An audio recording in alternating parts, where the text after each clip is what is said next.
तर अमित शहा हे जंतर मंतरवरच्या लाठीचार्ज संदर्भात संसदेमध्ये निवेदन देण्यास तयार असल्याची माहिती मिळते। अमित शहा आजच संसदेमध्ये निवेदन देणार आहेत अशी माहिती सूत्रांकडून मिळते। अमित शहा जंतर मंतरवरच्या लाठीचार्ज संदर्भात संसदेमध्ये निवेदन देण्यास तयार आहेत। संसदेचं काम सुरळीत चालल्यास अमित शहा निवेदन देण्यास तयार असल्याची माहिती सूत्रांकडून मिळते।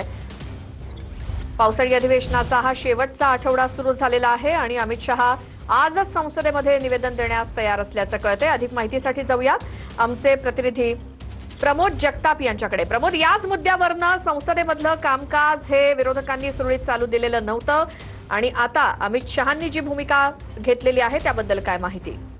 अगदी श्वेता, आपण जर बघायला गेलं तर मागचे 2 आठवडे याच मुद्द्यावरनं विरोधी पक्ष सरकारला घेरत असताना बघायला मिळालं होतं।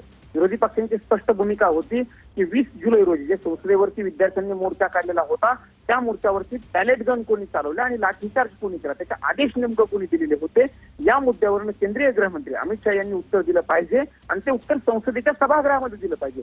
ही भूमिका खरं तर विरोधी पक्षांची होती, मात्र सरकारकडनं याबाबत कुठलीही स्पष्टता दिली जात नव्हती। त्यामुळे कुठलंही कामकाज मागचे 3 आठवडे झालं नसल्याचं आपल्याला बघायला मिळालं होतं। त्यानंतर आज दुपारी 1 वाजता बीएससीची संसदीय कामकाज समितीची बैठक पार पडली आणि या बैठकीमध्ये सरकारकडनं भूमिका स्पष्ट केली गेलेली आहे की केंद्रीय गृहमंत्री अमित शहा हे 20 तारखेच्या लाठीचार्जवरती बोलण्यासाठी तयार आहेत। त्यांच्याकडनं संसदेमध्ये निवेदन केलं जाणार आहे अशा पद्धतीची माहिती जी आहे ती केंद्रीय जे संसदीय कार्यमंत्री आहेत त्यांच्याकडनं दिली गेलेली आहे। आज शक्यता वर्तवली जाते श्वेता की आजच दुपारी 2 वाजता संसदेचे कामकाज ज्यावेळी सुरू होईल त्यावेळी वेळेची निश्चिती येऊ शकते। नेमकं अमित शहा कधी बोलतील सभागृहामध्ये, शक्यता व्यक्त केली जाते की आजच त्यांच्याकडनं सभागृहामध्ये निवेदन दिलं जाऊ शकतं, कारण सभागृहाच्या कामकाजाचे फक्त शेवटचे 4 दिवस बाकी आहेत। प्रमोद, थोडंसं थांबवते, मात्र आणखी एका महत्त्वाच्या बातमी संदर्भात तुमच्याकडनं माहिती घ्यायची आणि ती बातमी आहे झारखंड संदर्भातली।